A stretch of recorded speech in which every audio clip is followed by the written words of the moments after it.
আপনার বাবা ছিলেন আওয়ামী লীগের প্রতিষ্ঠাতা মানে সাংগঠনিক সম্পাদক।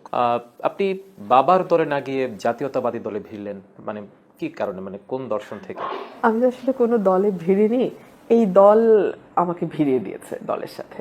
আমি যেটা আপনাকে একটু আগে বলছিলাম যে দেশনেত্রী বেগম খালেদা জিয়া, আমি জানি না এটাও আল্লাহর একটা রহমত, ইচ্ছা।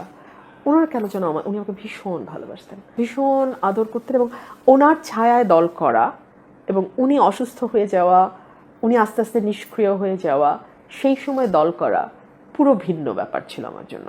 আমার কাছের দু একজন বন্ধু আমাকে বলতেন যে তুমি তো আসলে দলের চেয়ে বেশি তুমি খালেদা জিয়া করো, তুমি তো আসলে দল যতটা না করো তার চেয়ে বেশি তুমি ওনার ডিসাইপল, মানে দলপ্রেম থেকে ব্যক্তিপ্রেম একদম। সো সেই জায়গা থেকে আসলে আমাকে ভেড়ানোটা ওভাবে আমি না বলি, ওনার ভালোবাসা, ওনার স্নেহ, ওনার প্রোটেকশন, হ্যাঁ আমি জড়িয়ে গেছি দলের সাথে একদম একদম।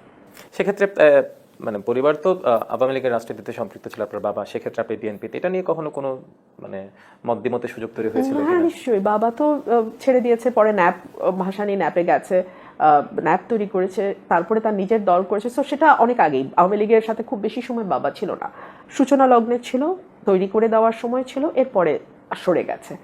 কিন্তু এই খোটা আমাকে সারা জীবন শুনতে হয়েছে, অফ দ্য রেকর্ড, মানে আমার সামনে কেউ বলবে না, কিন্তু পেছনেই আলোচনা হতো যে ও তো আওয়ামী ফ্যামিলির, ও তো আওয়ামী ফ্যামিলির, এইসব কথা এই দলগুলোতে হয়। এটা নতুন বাংলাদেশের কথা বলছি সব সময়, সবাইকে নিয়ে দেশ করতে চাচ্ছে, কি মনে হয় আপনার কাছে? আমরা তো একটা অনেক বড় স্বপ্ন নিয়ে শুরু করেছিলাম 5ই আগস্ট, যতটা বড় স্বপ্ন ছিল ধাক্কাটা তার চেয়ে কম বড় ছিল না। সো তারপরেও আমরা কাজ করে যাব। দেখুন আসলে একদিনে যেমন ক্ষয় হয়নি, একদিনে তেমন পুরনো হবে না। একটা রাষ্ট্রে ন্যূনতম 50 বছর যদি ডেমোক্রেসি চলে মোটা দাগে, তখন বলা যায় যে এই ডেমোক্রেসির ব্যাকল্যাশ হবে না। এটা মানে একটা রিসার্চ করে হাউ ডেমোক্রেসিস ডাই, এখানে খুব সুন্দর করে বিষয়গুলো ব্যাখ্যা করা আছে। সো 50 বছরের মধ্যে আমরা তো 91-তে যাত্রা শুরু করেছিলাম, 8-এ গিয়ে হোঁচট খেলাম, বিরাট হোঁচট। এখন আবার শুরু করি, দেখি মোটা দাগে একটা নির্বাচন ব্যবস্থা যদি জারি রাখতে পারি বাংলাদেশে, অনেকটাই সহজ হবে। নিশ্চয়ই আমরা চাই সে সহযোগ। দিন শেষে আসলে নাগরিকদের জন্য তো রাজনীতি, আমরা চাই নাগরিকদের জন্য নাগরিকমুখী রাজনীতিগুলো হোক, জনকল্যাণমুখী হোক। মানুষ আসলে খুবই বলা যায় আমাদের বাঙালিরা ডালে ভাতে মাছে ভাতে খুশি হয়, সেই খুশিটাই যদি রাখা যায় তাহলে তার কথা নেই। কিন্তু আরেকটি বিষয় আপনার কাছ থেকে আমি একটু জানতে চাই, সেটি হচ্ছে যেহেতু আপনি এখন কোনো দলে নেই, আপনি সেই জায়গায় স্বতন্ত্র হিসেবে সংসদ সদস্য নির্বাচিত হয়েছেন, আমরা জানি যে আসলে সেন্ট্রাল পলিটিক্সে না থাকলে যে লোকাল পলিটিক্সে কতটা মানে সাস্টেন করা যায়, এটি নিয়ে আসলে প্রশ্ন থেকে যায়। কি মনে হচ্ছে, পারবেন? আমার যদি সদিচ্ছা থাকে, কাজ করার ইচ্ছা থাকে, এবং আমার যদি সত্যিকার অর্থে মানুষের যেই ভালোবাসাটা নিয়ে আমি এত দূর এসেছি সেটা যদি থাকে, আমার মনে হয় না, হ্যাঁ কঠিন হবে, যাত্রা অবশ্যই কঠিন হবে, স্রোতের বিরুদ্ধে থাকা আসলে কঠিন, মানে কিন্তু আপনি প্রাইমারি ভাবে সেখান থেকে জিতে এসেছেন, সেটাকে আমরা একটা প্রাইমারি সাকসেস হিসেবে ধরে নিতে পারি। But long way to be go, অনেক দূর আপনাকে যেতে হবে।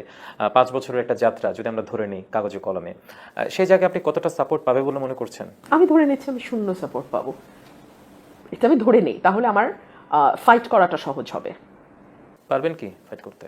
এত দূর ফাইট করেছি, আর ওইটুকু পারবো না ইনশাআল্লাহ। আমরা রিসেন্ট একটা বিষয় দেখেছি, 21শে ফেব্রুয়ারিতে আপনাকে ফুল দিতে দেওয়া হয়নি বা আপনি দিতে পারেননি, যেভাবে বলুন না কেন। 21শে ফেব্রুয়ারিতে আপনি ভাষা শহীদের কন্যা হয়ে, ভাষা সৈনিকের কন্যা হয়ে আপনি ফুল দিতে পারেননি। আপনি সংসদ সদস্য হিসেবে এলাকা চালাবেন কিভাবে তাহলে? আমি যদি চালাতে না পারি বা আমাকে যদি চালাতে না দেয়া হয়, আপনি কি মনে করেন মানুষ সেটা বুঝবে না? মানুষ কিন্তু বুঝবে, এবং তার জবাব এই দলকে আবারও নেক্সট ইলেকশনে দিতে হবে। নিশ্চয়ই আপনার উত্তর আমরা পেয়েছি। আরেকটি বিষয়, সেটা হচ্ছে এলাকার, মানে যেহেতু আপনি এলাকার মানুষের জনরায়ে নির্বাচিত হয়েছেন, জনগণের প্রতি আপনার অনেক দায়বদ্ধতা, আপনি খুব চেষ্টা করছেন তাদের সাথে থাকার, তাদের কাছে থাকার, তাদেরকে নিয়ে চিন্তা করার। আপনার পরিকল্পনাগুলোকে আমরা জানতে চাই এলাকা কেন্দ্রিক। এলাকা কেন্দ্রিক আমার অনেকগুলো পরিকল্পনা আছে। প্রথমত হচ্ছে ব্রাহ্মণবাড়িয়া, আমাদের যে যোগাযোগ ব্যবস্থা, ভেতরের রাস্তাঘাটগুলো ভীষণ দুর্দশা একদম। মানে কিছু গ্রাম আছে যেখানে আপনি কখনো অটো ছাড়া আপনার কোনো চলাচলের কোনো উপায় নাই, নৌকা করে যেতে হবে, তারপরে অটো, কোনো পাকা রাস্তা নাই, সব ধুলা, মাটির রাস্তা। সেগুলোকে ঠিক করা, রাস্তা করা। 2 হচ্ছে আমাদের স্বাস্থ্যকেন্দ্রগুলোর বেহাল দশা, ডাক্তার থাকে না, ওষুধ থাকে না, সেগুলোকে ঠিকঠাক করা। অ্যাটলিস্ট আমি অন্তত পার্সোনালি আমি যেটা করবো সেটা হচ্ছে আমি বিভিন্ন সময় বিভিন্ন ইউনিয়নের স্বাস্থ্যকেন্দ্রগুলোতে আমি নিজে যাবো জনস্বাস্থ্যটাকে আপনি গুরুত্ব দিচ্ছেন ভীষণ। নিশ্চয়ই। 3 হচ্ছে আমাদের এলাকার ইয়াং জেনারেশনের কর্মসংস্থান, এবং আমাদের আশুগঞ্জ আমার যে উপজেলাটা এটা একটা বাণিজ্য নগরীর মতো, এখানে বন্দর আছে, গ্যাস আছে, বিদ্যুৎ কারখানা আছে, সার কারখানা আছে। এখানে যদি আমি নিরবচ্ছিন্ন বিদ্যুৎ আর গ্যাসটা দিতে পারি, গ্যাস হয়তো জানি না এই সরকার কি করবে, বিদ্যুৎটাও যদি করতে পারি, আমার অনেক বেশি বিনিয়োগ সেখানে আমি আকৃষ্ট করতে পারবো। বিনিয়োগ আকৃষ্ট করা মানেই হলো ইন্ডাস্ট্রি হওয়া, কারখানা হওয়া, ফ্যাক্টরি হওয়া এবং মানুষের কর্মসংস্থান তৈরি হওয়া। তো এইগুলো হচ্ছে আমার পরিকল্পনা। রাজনীতি বিষয়ে সবশেষ একটি প্রশ্ন আপনার কাছে আমরা রাখতে চাই, সেটা হচ্ছে আপনি লড়লেন, জিতলেন এবং দেখালেন যে রুমিন ফারহানা পারে, রাজনীতিতে জনসমর্থনই সর্বাগ্রে থাকে। আবার কি সেই দলে ফেরত যাওয়ার ইচ্ছা আছে বা কোনো যোগাযোগ করেছে কি কেউ? যে প্রশ্নটা স্বাভাবিক এখন আপনাকে ঘিরে হয়। নির্বাচনের পরে কোনো যোগাযোগ হয়নি, আর আমার তরফ থেকেও না। তাহলে কোনো দলে যাওয়ার ইচ্ছা কি আছে আপনার? না, এটা এই মুহূর্তে একেবারেই না। আমার রাজনীতিতে আসাটাও একটা ঈশ্বরের ইচ্ছা, এবং আমি ভীষণ ভাগ্যে বিশ্বাস করি। আমার জীবনের প্রতিটি ঘটনা, এটা প্রত্যেকের জীবনে মানুষ খেয়াল করে দেখে না, খেয়াল করে দেখলেই বুঝতো যে কোনো ঘটনাই আকস্মিক না, কোনো ঘটনাই অঘটন না। একজন রাজনীতিবিদ তো একটা দল থাকতে হয়, দল করতে হয়। যদি সেভাবে আমি বলি, ইচ্ছা আছে কি নতুন দল করবেন নাকি অন্য কোনো দলের সাথে আপনার নেগোসিয়েশন? এক মাসে তো হয়নি, জিতেছি, একটু সময় যাক, দেখি রাজনীতি কোন দিকে যায়। ব্যারিস্টার রুমিন ফারহানা, আমরা আপনার রাজনীতির বিষয় নিয়ে অনেকক্ষণ আলাপ করলাম। আমরা এই প্রজেক্টটা ছোট্ট বিরতিতে যেতে চাই, বিরতি পরে আবারও আপনার সাথে আমরা আলোচনায় আসবো।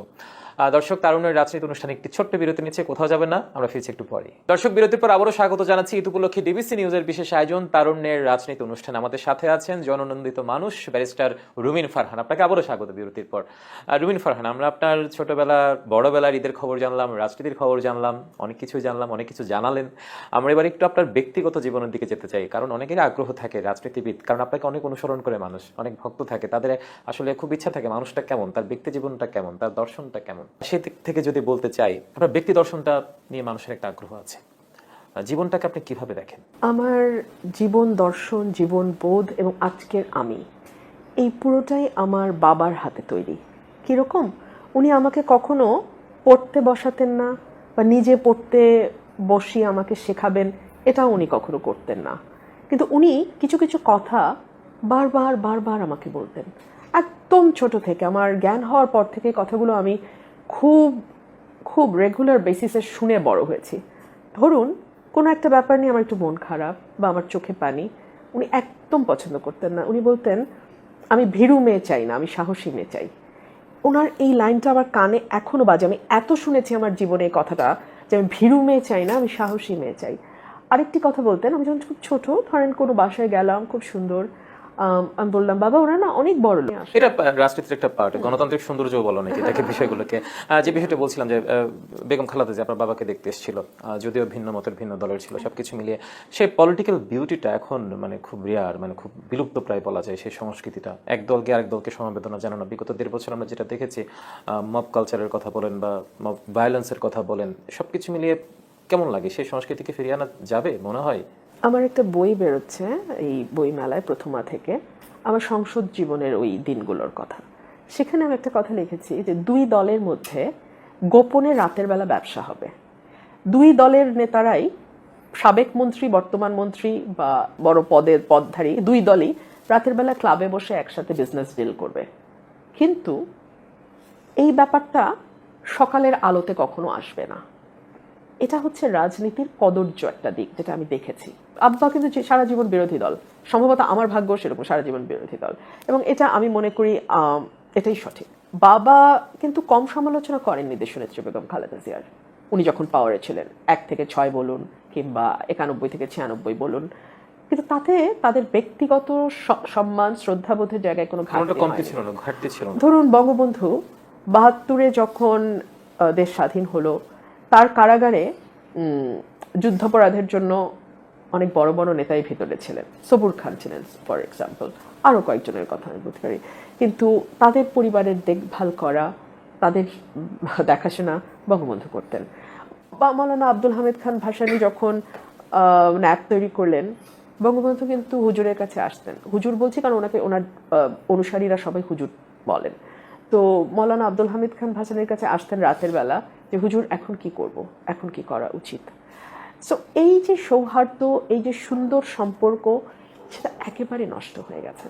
এবং বিশেষ করে দুটো দলের একদম উঁচু পর্যায়ে যারা আছেন তাদের কাছে এটা অনেকটা ব্লাসফেমির মতো অপরাধ যে ওই দলের সাথে সুসম্পর্ক, মানে সুসম্পর্ক বলতে সুসম্পর্ক যেটা সামাজিক সম্পর্ক, হ্যাঁ, সেটা কিছুতেই রাখা যাবে না, কিন্তু ব্যবসায়িক সম্পর্ক কিন্তু আবার সবার সাথে সবার আছে। সামাজিক সম্পর্ক, রাজনৈতিক সম্পর্ক, ব্যবসায়িক সম্পর্ক, মাঝখানে মানে সামাজিক সম্পর্ক রাখলে রাজনৈতিক সম্পর্ক রাখা যাবে না, আর সামাজিক বা ব্যবসায়িক থাকলে সেটাও রাজনীতিতে প্রভাব ফেলবে। বিষয়টা কেমন কি?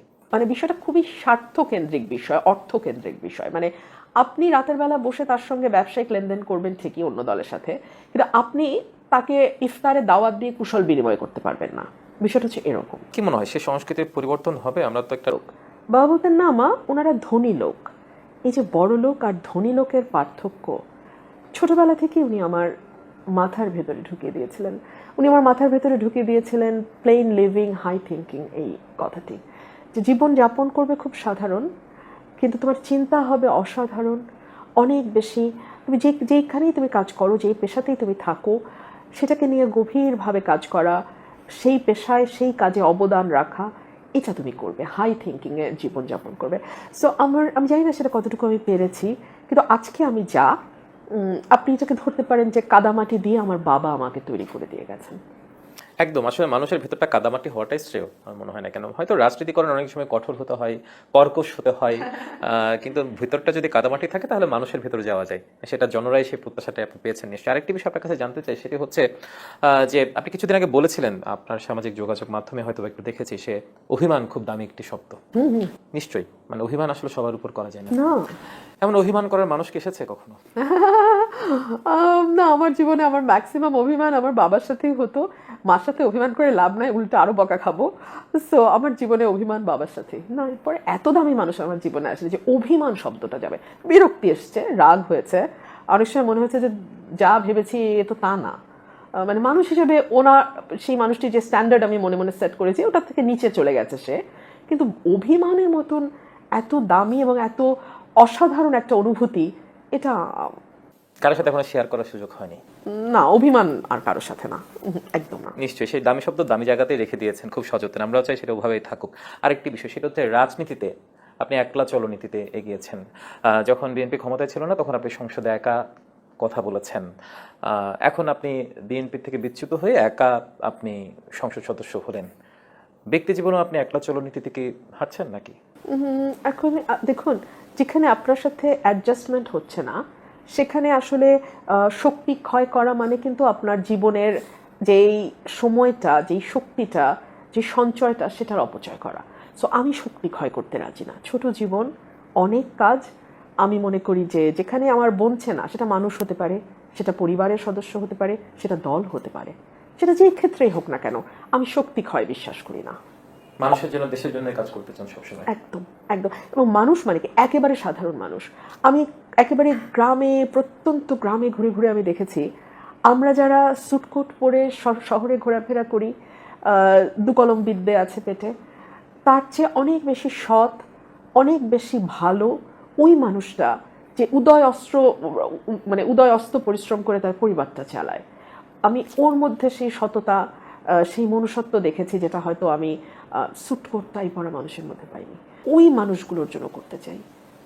ওই মানুষগুলো গ্রামের, শহরের একেবারে প্রান্তিক মানুষ, একেবারে হ্যাভ নটস, যাদের কিচ্ছু নাই, আমি তাদের জন্য করতে চাই।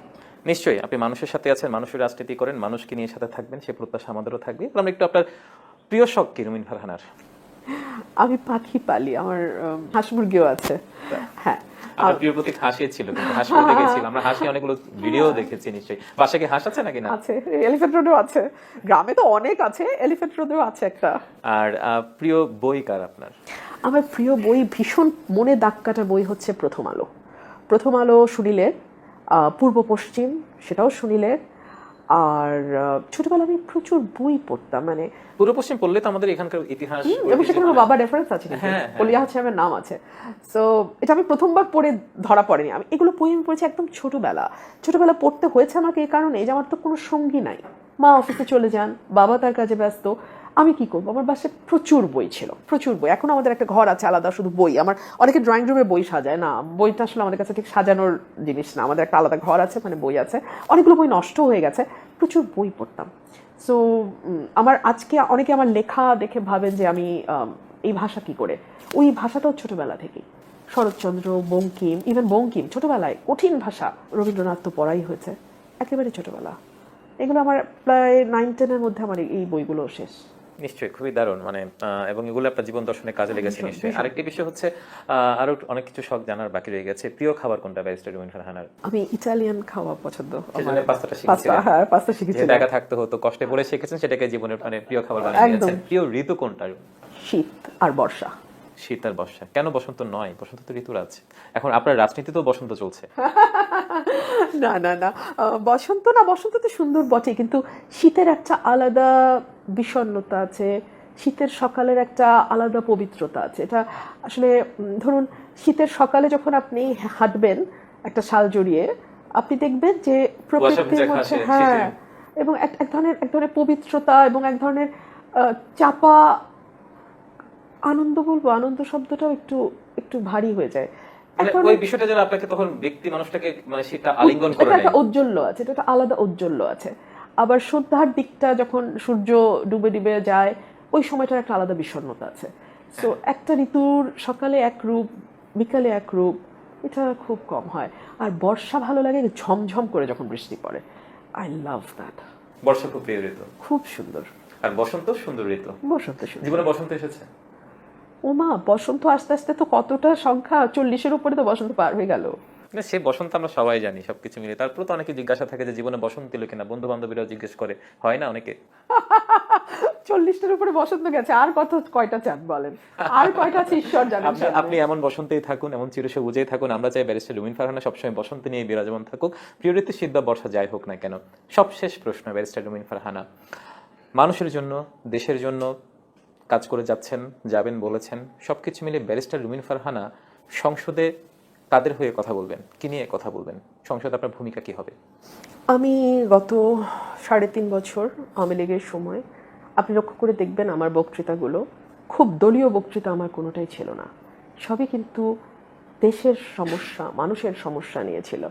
সো এখনকার বক্তব্য আমার তাই হবে, এবং এখনও আমি কিন্তু সাধারণ মানুষের জন্যই কথা বলবো। তবে হ্যাঁ, এখন যেটা যুক্ত হবে সেটা হচ্ছে নতুন করে আমার এলাকা, আমার এলাকার মানুষের কাছে আমার প্রতিশ্রুতি আছে, তাদের কাছে আমার দায়বদ্ধতা আছে, এবং আমি আমার সর্বোচ্চটা দিয়ে তাদের জন্য করার চেষ্টা করব।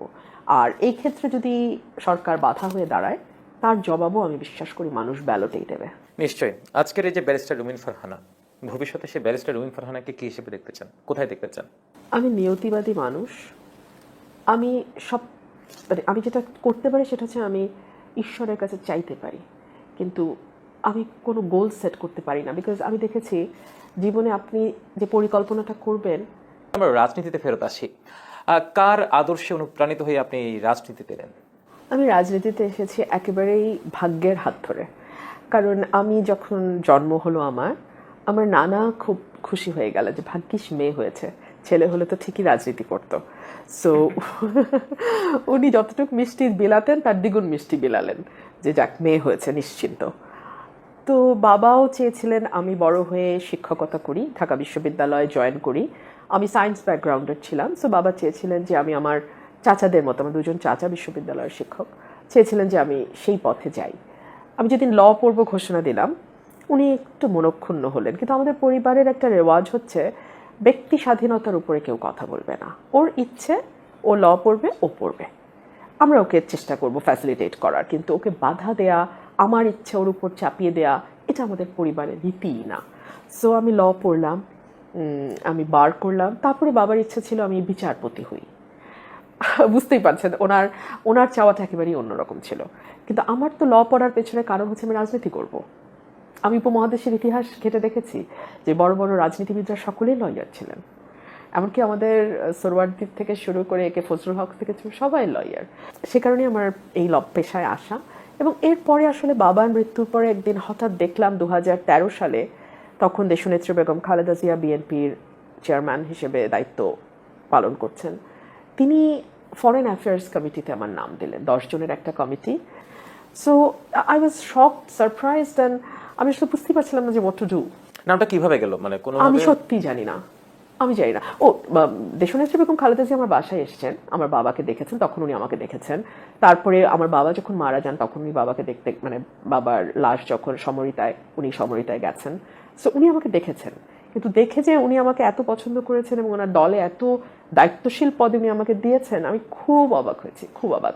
ওনার হাত ধরেই মূলত আমার এত দূর আসা, এবং ঈশ্বরকে অশেষ ধন্যবাদ। ঈশ্বর যেদিন ওনাকে নিয়ে গেলেন সেদিনই দলে আমার শেষ দিন। সো উনি যতদিন ছিলেন ততদিন আমি দলে ছিলাম, উনি দলে নেই, উনি আল্লাহর কাছে চলে গেছেন, আলহামদুলিল্লাহ আমিও দলে নেই। আমরা শুনছিলাম সে আপনার দলে আসার ঘটনা, এরপর থেকে আপনার পরবর্তী জার্নিগুলো।